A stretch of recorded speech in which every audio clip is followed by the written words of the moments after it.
Therefore mga kaibigan, larong-klaro sa pahayag ng ating Panginoon, Jesucristo, kahit ano na ipasok sa ating bibig, okay lang. Dahil lahat ng pagkain ay nilinis na ng ating Panginoong Jesucristo. Pwede ba kainin ang dinuguan? Pwede na po. Alam niyo po kung bakit bawal kainin ng dugo? Basahin natin ang 17 Gs ng Levitico, mga kapatid. At sino mang tao sa sangbahayan ni Israel o sa mga taga-ibang bayan na nakikipamayan sa kanila na kumain ng anumang dugo, ay aking itititig ang aking mukha laban sa taong yaon na kumain ng dugo at ihihiwalay ko sa kaniyang bayan. Galit ang Diyos sa taong kumakain ng dugo. Itititig ko ikaw ang aking mukha laban sa taong yaon na kumain ng dugo at ihiwalay ko sa kanyang bayan. Bakit? Anong dahilan? Bakit ayaw ng Diyos ipakain ang dugo? Sapagkat ang buhay ng laman ay nasa dugo at aking ibinigay sa inyo sa ibabaw ng dambana upang itubos sa inyong mga kaluluwa. Sapagkat ang dugo'y siyang tumutubos dahil sa buhay. Kaya pala bawal ng Diyos kainin ng dugo. Yung pala sagrado sa Diyos. Ibinigay ko sa inyo sa ibabaw ng dambana upang itubos sa inyong mga kaluluwa. Kaya pala ang dugo ay ayaw ipakain ng Diyos. Isang bagay pong sagrado ang dugo. Isang bagay na banal. Hindi dapat kinakain. Kaya ibinibigay ang dugo para ibubo sa ibabaw ng dambana nung araw sa Israel para pantubos sa kaluluwa. Kaya yung mga saserdoteng Israelita, kukunin nila yung dugo ng baka, iwiwisik nila sa dambana pag humihingi sila ng tawad sa Diyos. Pag gusto nilang patawarin sila ng Diyos, sa kanilang nagagawang kasalanan, ang pangtubos ng Diyos, dugo. Papatay sila ng kambing, ng tupa, ng bulong baka, para ihandog ang dugo niya sa dambana para pantubos sa kaluluwa. Ibig sabihin, isang bagay na sagrado spiritually ang dugo. Kaya nang dumating si Kristo, yan ang ipinantubos niya sa krus sa mga Kristiyano. At ayon sa kautusan ay halos masasabi kong lahat ng mga bagay ay nililinis ng dugo.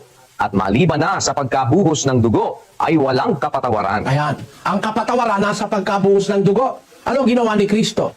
Ingatan ninyo ang inyong sarili at ang buong kawan na sa kanila'y ginawa kayo ng Espiritu Santo na mga obispo upang pakanin ninyo ang iglesia ng Diyos na binili niya ng kanyang sariling dugo. Ang iglesia ng Diyos, para luminis sa harap ng Diyos, binili ni Kristo ng kanyang sariling dugo. Inihandog niya ang dugo niya pantubos sa ating kasalanan.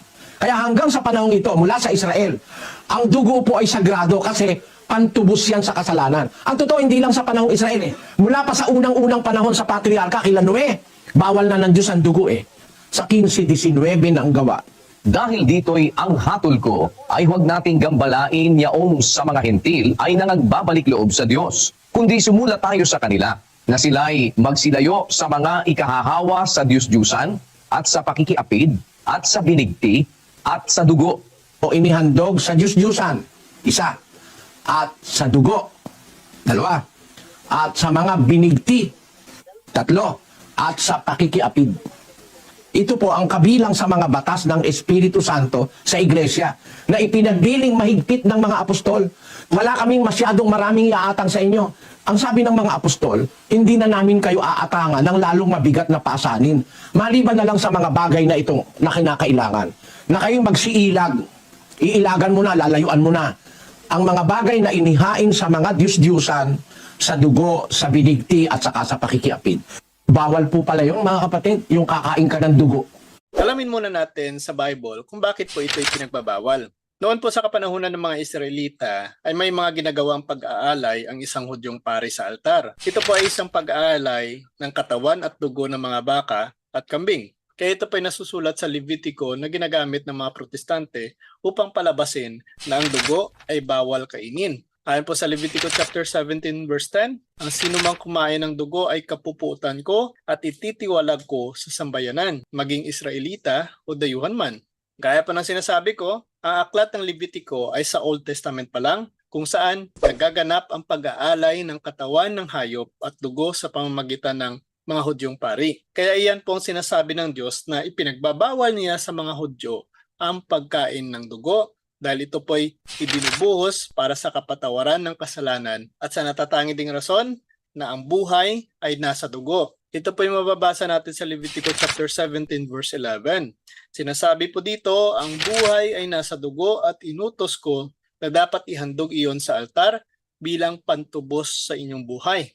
Now, sa mga nagbabawal po sa dugo, at hindi makamove on sa kautusan sa mga Hudyo, nasa talata pong ito ang dahilan at kung saan ginagamit. Naan po dito, ang dugo ay dapat ihandog sa altar. Kung ipinagbabawal ito ng mga ibang sekta, marapat lang nasundin rin nila ang paghahandog ng dugo sa altar. Diba? Hindi pwedeng one-sided lang. Dahil dalawa po ang sinasabi dito, ang buhay ay nasa dugo at ang dugo ay dapat ihandog sa altar.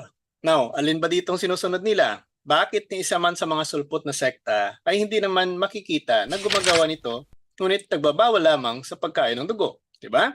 Mahalagang maunawaan ng mga kapatid natin sa ibang pananampalataya ang rason muna ng pagbabawal na ito at kung saan ginagamit ang dugo bago sila pumuna sa mga Katoliko. Now, ipagpatuloy natin. Bakit ipinagbabawal noon ng Diyos ang pagkain ng dugo? Again, kung basahin po natin, Levitico chapter 17 verse 12, kaya nga, hindi ito dapat kainin ni numan, maging siya'y Israelita o dayuhan man.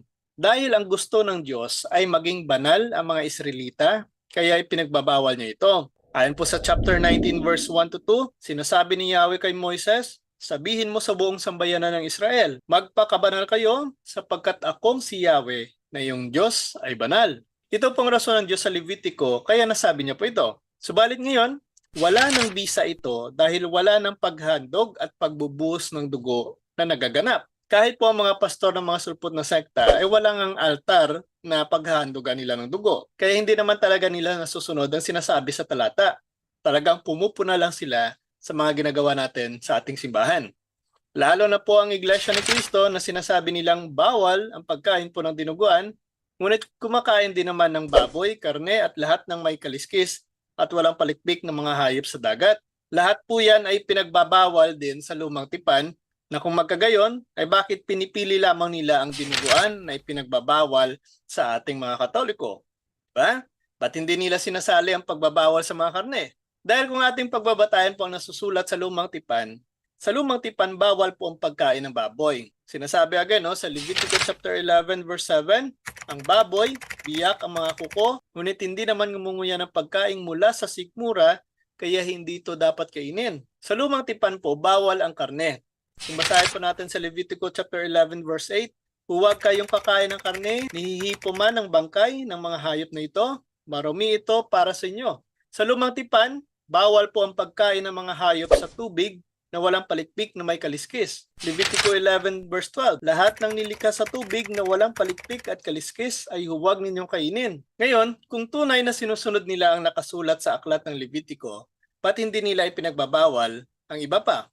Maliban na lang po sa Seventh-day Adventist na talagang stricto pagdating po sa mga kautusan na ito. Na marahil po na may tanong po ninyo ito, brother, pinagbabawal naman pala yan dahil nakasulat naman sa Biblia. Ka-curious, dapat po natin maunawaan na ito ay pinagbabawal ng Diyos sa lumang tipan. Sa pagdating po ni Kristo, ito po ay hindi na angkop na sundin dahil ang mga kautusan sa mga Hudyo ay binuwag na ni Kristo. Ano pong sabi ni San Pablo, Ephesians chapter 2 verse 15 to 18? He abolished the Jewish law. Kaya po ang karne ay pinapakain na. Kagaya po ng sinasabi ni San Pablo sa unang sulat sa mga taga-Korinto, chapter 10 verse 25, kumain kayo ng anumang nabibili sa tindahan ng karne. So lahat pala ng pagkain ay maaari ng kainin. Iyong dinuguan, nabibili din naman yan sa tindahan. Ibig sabihin, makakain na pala pati ang karne. Ito rin po ipinapakita kay Pedro ng Diyos. Sinasabi niya dito sa Acts chapter 11 verse 7 to 9, pagkatapos ay narinig ko ang isang tinig na nag-utos, Pedro, tumayo ka, magkatay ka at kumain. Subalit sumagot ako, hindi ko magagawa iyan, Panginoon. Hindi ako kumakain ng anumang pagkaing marumi. Muli kong narinig ang tinig mula sa langit, huwag mong ituring na marumi ang nilinis na ng Diyos. Narito na po tayo sa bagong tipan na kung saan si Pedro dito ay nakakita ng mga hayop ngunit hindi niya ito ibig kainin dahil si Pedro po ay isang Hudyo at mahigpit sa kanila ang pagbabawal ng pagkain ng mga hayop na ito. Nang tinanggihan ito ni Pedro, sinabi ng Diyos sa kanya, huwag mong ituring na marumi ang nilinis na ng Diyos. Ibig sabihin pala nito, ang lahat ng pagkain ay maaari na palang kainin dahil ang lahat ng pagkain ay malinis na dahil ito'y nilinis na ng Diyos. Ang paglilinis po ng mga kasalanan sa lumang tipan ay binago na mismo ng Diyos sa bagong tipan. Hebreo chapter 9 verse 10. sapagkat dumating na po ang panahon na hindi na naging kalugod-lugod sa Diyos ang pag-aalay at pagbubuhos ng dugo ng hayop na ginagawa ng mga pari dahil labis na po ang kasamaan ng tao. Hebrews chapter 10 verse 8. Ang mga sakripisyo po ng hayop noong lumang tipan ay hindi na nakapapawi ng mga kasalanan. Hebrews chapter 10 verse 4. Kaya ito po ay pinawi na ng Diyos dahil ang pagbubuhos po ng dugo sa lumang tipan ay wala ng bisa sapagkat ito'y mahina na at hindi na nakakapagpatawad ng mga kasalanan. Hebrews chapter 7 verse 18 to 19. Sapagkat walang sinumang nagiging ganap sa pamamagitan po ng kautusan ni Moises. Higit na mabuti ang bagong pag-asang tinanggap natin ngayon sapagkat sa pagkamatay nito'y nakakalapit po tayo sa Diyos. Napawi ang kautusan ng mga Hudyo sa bagong tipan dahil ang pagbubuhos po ng dugo ng mga Israelita noon ay napalitan na. Ito po ay napalitan na ng dugo ni Kristo na kanyang ibinuhos para pangtubos sa ating mga kasalanan. At ang dugo po ni Kristo ay ang bagong tipan ng Diyos. Sinasabi nga po ni San Pablo, unang Korinto chapter 11 verse 25, matapos magapunan dumampot din siya ng kupa at sinabi, ang kupang ito ay bagong tipan ng Diyos na pinagtibay ng aking dugo. Tuwing iinumin ninyo ito, gawin ninyo bilang pag-alala sa akin. At ayon din po sa kanyang sulat sa mga taga-Hebreo, chapter 10, verse 9, sa kaniya ay dinugtong, ako'y naparito upang sundin ang inyong kalooban. Sa ganitong paraan, inalis nga ng Diyos ang unang handog at pinalitan ng handog ni Kristo. At ang handog na iyon ay ang kanyang katawan at dugo na kanyang ibinuhos para sa kapatawaran ng ating mga kasalanan. Kaya meron po tayong banal na Eucharistia bilang paghahandog ng tinapay na katawan ni Kristo at ang bino bilang kanyang dugo. At ito na po ang ibig sabihin ng bagong handog na si Kristo at hindi po ang katawan at dugo ng mga hayop. Kagaya po ng sinasabi ni San Pablo, Hebrews chapter 13 verse 12, gayon din naman, namatay sa Jesus sa labas ng bayan upang linisin niya ang tao sa kanilang kasamaan sa pamamagitan ng kanyang dugo. Now, mga ka-curious, upang lubos po natin na maintindihan, sa lumang tipan, ang dugo ng hayop ay binuhos para sa kapatawaran ng mga kasalanan. Sa bagong tipan naman, ang dugo ni Kristo ang binuhos niya para sa kapatawaran ng ating mga kasalanan nang ipako po siya sa krus. Acts chapter 20 verse 28.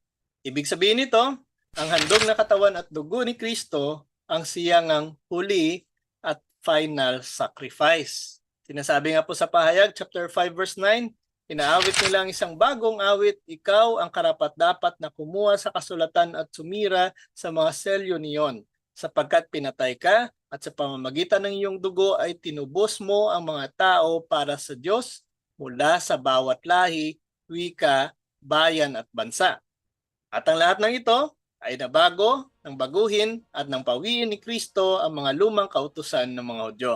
Batay po yan sa sulat ni San Pablo sa mga taga-Efeso chapter 2 verse 15. At kung ikaw ay na kay Kristo o isang tunay na Kristiyano, magiging isang bagong tao ka na dahil ang lahat ng kay Kristo ay yaong mga may bagong paniniwala kaya naging bagong nilalang. Ayon nga po sa ikalawang sulat ni San Pablo sa mga taga-Korinto, chapter 5 verse 17, kaya kung nakipag-isa na kayo kay Kristo na isang tao, isa na siyang bagong nilalang. Wala nang dati niyang pagkatao, sa halip ito'y napalitan na ng bago. Hindi na po natin kasalanan kung ang mga nagbabawal sa pagkain po ng dinuguan ay hindi pa po nakikipag-isa kay Kristo. Kaya hindi pa sila mga bagong nilalang. Ganyan rin po ang nangyari sa mga Hudyo na na-convert sa pagiging Kristiyano. Hindi man naging madaling kalimutan ang kanilang mga nakagisnan na matandang kautusan sa lumang tipan, ngunit nang maglaon ay niyakap po nila ang pagiging isang tunay na Kristiyano. Yun ay matatagpuan lamang sa pagiging isang Katoliko. Kaya ang lahat po ng pagkain ay malinis na at maaari nang kainin. Ayon po yan sa sinasabi ni San Pablo sa mga taga-Roma chapter 14 verse 20. Ngunit pagdating po sa mga nagsasabi sa atin na bawal ang pagkain ng dinuguan at ng iba pang mga pagkain, yan po ay ang pagiging sanhi ng pagkakasala ng tao na kung saan ang kanilang pagiging mapagusga sa kanilang kapwa kapag nakikita niya itong kumakain ng mga pagkain na hindi naman pala pinagbabawal.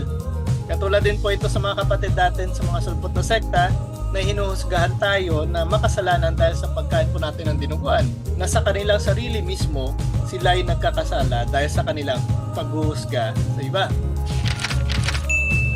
So ayan po mga kapatid.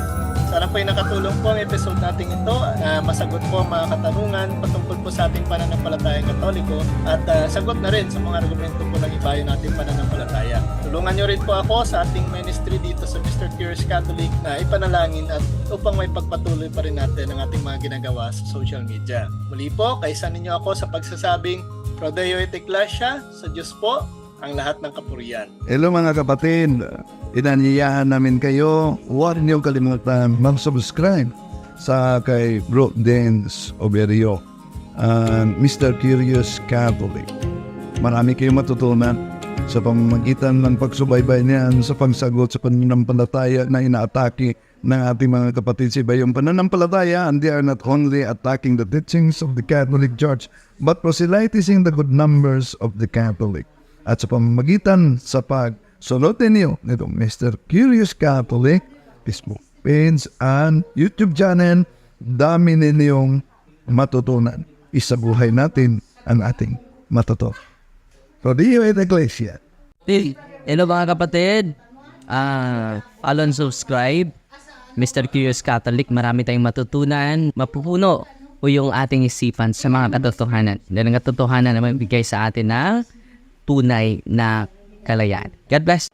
Hello po mga kapatid. Ito po si Kaburnoff ng Factbusters PH. Suportahan po natin si Brother Den sa kanyang Mr. Curious Catholic. Naku, napakadami pong mga matututunan sa kanyang programa. Kaya panoorin niyo po siya sa kanyang programa, and God bless po sa inyong lahat mga kapatid.